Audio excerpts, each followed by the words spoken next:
ओम गंग गणपतये नमो नमः। श्रीमद् वाल्मीकि रामायण युद्धकांड 42वां सर्ग। लंका पर बानरों की चढ़ाई और राक्षसों के साथ उनका घोर युद्ध। तदंतर उन राक्षसों ने रावण के महल में जाकर निवेदन किया कि बानर के साथ श्री राम ने लंकापुरी को चारों ओर से घेर लिया। लंका को घेरे जाने पर बात सुनकर रावण को बड़ा क्रोध हुआ। वो नगर की रक्षा से पहले से दुगुना प्रबंध करके महल की अटारी पर चढ़ गया। यहाँ उसने देखा कि पर्वत वन और कानों से सारी लंका सब ओर से असंख्य युद्धभिलाषी बानरों द्वारा घिरी हुई है। इस प्रकार समस्त बानरों से आच्छादित वसुधा को कपिल वर्ण को देखकर चिंता में पड़ गया। इन सबका विनाश कैसे होगा। बहुत देर तक चिंता करने के पश्चात धैर्य धारण करने वाले विशाल नेत्र वाले रावण ने श्री राम और बानर सेनाओं को पुनः देखा। इधर श्री रामचंद्र जी अपने सेना के साथ प्रसन्नतापूर्वक आगे बढ़ा। उन्होंने देखा कि लंका सब ओर से राक्षसों के द्वारा आयुध और सुरक्षित है। हाय वो मृग शावक नैनी जनक नंदी सीता यही शोक संतप्त होकर पीड़ा सहन कर रही है और पृथ्वी की बेदी पर सोती है। सुनता वो बहुत दुर्बल हो गए। इस प्रकार राक्षसियों द्वारा पीड़ित विदेहनंदिनी का बारंबार चिंतन करते हुए धर्मात्मा श्री राम ने तत्काल बानरों को शत्रुभूत राक्षसों को वध करने के लिए आज्ञा दी। अक्लिष्ट कर्मा से राम के इस प्रकार आज्ञा देते हुए आगे बढ़ने के लिए परस्पर होड़ सा लगाने वाले बानरों ने अपने सिंहनाद से वहां के धरती और आकाश को गुंजा दिया। वह समस्त बानर युद्धपति अपने मन में निश्चय किए खड़े थे कि हम लोग पर्वत शिखर पर वर्षा करके लंका के महलों को चूर चूर कर देंगे अथवा मुक्के से ही मार मार कर ढहा देंगे। ये बानर सेनापति पर्वतों के बड़े बड़े शिखर से उठाकर नाना प्रकार के वृक्षों को उखाड़कर प्रहार करने के लिए खड़े थे। राक्षस राज रावण को देखते देखते विभिन्न भागों में बटे हुए बानर सैनिक श्री रघुनाथ जी के प्रिय करने की इच्छा से तत्काल लंका के परकोटों पर चढ़ गए। तांबे जैसा लाल मुंह और स्वर्ण की सी कांति वाले तथा वे बानर श्री रामचंद्र जी के लिए प्राण निछावर करने को तैयार थे। वे सबके सब साल वृक्ष और शैल शिखरों से युद्ध करने वाले थे, इसलिए उन्होंने लंका पर आक्रमण किया।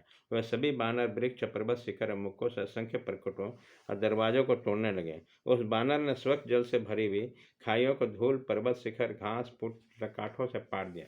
फिर तो सहस्र युद्ध कोटि युद्ध 100 कोटि युद्धों को साथ लिए अनेक उत्पत्ति उस समय लंका के किले पर चढ़ गए।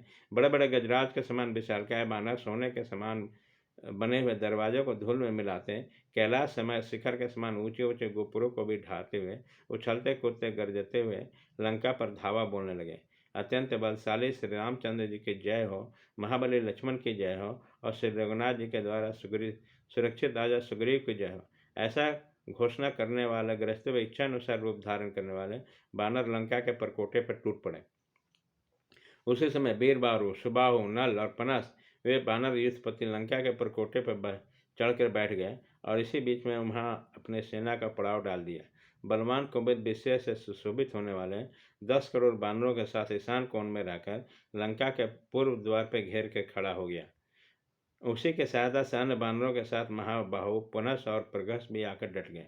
वीर सतपली अग्नि कान में स्थित होकर दक्षिण द्वार पर आकर 20 करोड़ बानरों के साथ उसे घेर लिया और वहीं पड़ाव डाल दिया। तारा के बलवान पिता सुशेष ने नेतृत्व कोण में स्थित होकर कोटि कोटि बानरों के साथ पश्चिम द्वार पर आक्रमण करके उसे घेर कर खड़े हो गए। सुग्रीव कुमार लक्ष्मण सहित महाबली श्री राम तथा बानर सुग्रीव को द्वार पर घेर कर खड़े हुए। सुग्रीव पूर्ण वर्णन के अनुसार वायु कोण में स्थित होकर उसके उत्तर द्वारवर्ती श्री राम की सहायता करते थे। लंगूर जाति के विशालकाय महापरिक्रमी बानर गवाक्ष जो देखने में बड़े भयंकर थे 1 करोड़ बानर के साथ श्री रामचंद्र जी के बगल में खड़े हो गए। इसी तरह महाबली शत्रुसूदन ऋक्षुराज धूम 1 करोड़ भयानक क्रोधी ऋक्षों के साथ लेकर श्री रामचंद्र जी के दूसरी ओर खड़े हो गए। कवच आदि से सुसज्जित महान पराक्रमी भीषण हाथ में गद्दा लिए अपने सावधान मंत्रियों के साथ वहीं आकर डट गए जहां महाबली श्री राम विद्यमान थे।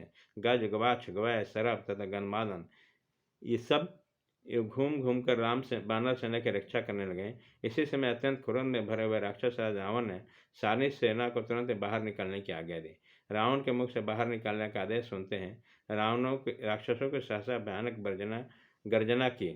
फिर तो राक्षसों के जिसके मुग्र भाग में चंद्रमा के समान उज्ज्वल थे वह बहुत से धौंसे के साथ एक साथ बज उठे पीटे जाते थे और बहुत से धौंसे एक साथ बज उठे। साथ ही भयानक राक्षसों के मुख से वायु से पूरित होकर लाखों गंभीर वाले घोंस वाले शंख बजने लगे। आभूषणों की प्रभा से सुशोभित काले शरीर वाले और निशाचर शंख बजाते हुए विद्युत प्रभा से उद्भासित हो तथा वक्त पंक्तियों से युक्त नील मेघों के समान जान पड़ते थे। तदंतर रावण की प्रेरणा से सैनिक बड़े हर्ष के साथ युद्ध के लिए निकलने लगे। मानव प्रलय काल में महान मेघों के जल से भरे हुए समुद्र का वेग आगे बढ़ रहा है। तत्पश्चात बानर सैनिकों ने सब ओर से बड़े जोर से सिंहनाद किया, जिससे बड़े बड़े शिखरों और कंदराओं से मल्ल पर्वत गूंज उठा। इसी प्रकार हाथियों के चिघाड़ने, घोड़ों के हिनहिनाने, रथों के पहियों के गड़गड़ाहट एवं राक्षसों के मुख से प्रकट हुई आवाज के साथ शंख और दुदंबियों के शब्द तथा बेगवान बानरों के निनाद से पृथ्वी और आकाश समुद्र निनादित हो चुके। इतने में ही पूर्व काल में घटित हुआ देवासुर संग्राम की भांति राक्षस और बानरों में घोर युद्ध होने लगा। वह राक्षस दमकती हुई गदाओं की शक्ति, शूल तथा फरसों से समस्त बानरों के मारने अपने पराक्रम की घोषणा करने लगे। उसी प्रकार वेगशाली विशालकाय बानर भी राक्षसों पर बड़े बड़े वृक्षों, पर्वत शिखरों, नखों और दांतों से चोट करने लगे। बानर सेना में बानरराज सुग्रीव की जय हो, ये महान शब्द होने लगा। उधर राक्षस राज भी महाराज रावण की जय हो, ऐसा कहकर अपने अपने नाम का उल्लेख करने लगे। ये दूसरे बहुत से भयानक राक्षस जो परकोटे पर चढ़े हुए थे, पृथ्वी पर खड़े हुए भात्र बानरों की भिंडी पालों और शूल से विदीर्ण करने लगे। तब पृथ्वी पर खड़े हुए बानर भी अत्यंत कुपित हो उठे और आकाश में उछलकर परकोटे पर बैठे हुए राक्षसों को अपनी बाहों से पकड़ पकड़ कर गिराने लगे। इस प्रकार राक्षसों और बानरों में बड़ा अद्भुत घमासान युद्ध हुआ, जिससे वह रक्त और मांस की कीच जम गई। इस प्रकार श्री वाल्मीकि निर्मित आर्ष रामायण आदि काम के युद्ध कांड में 42वां सर्ग पूरा हुआ।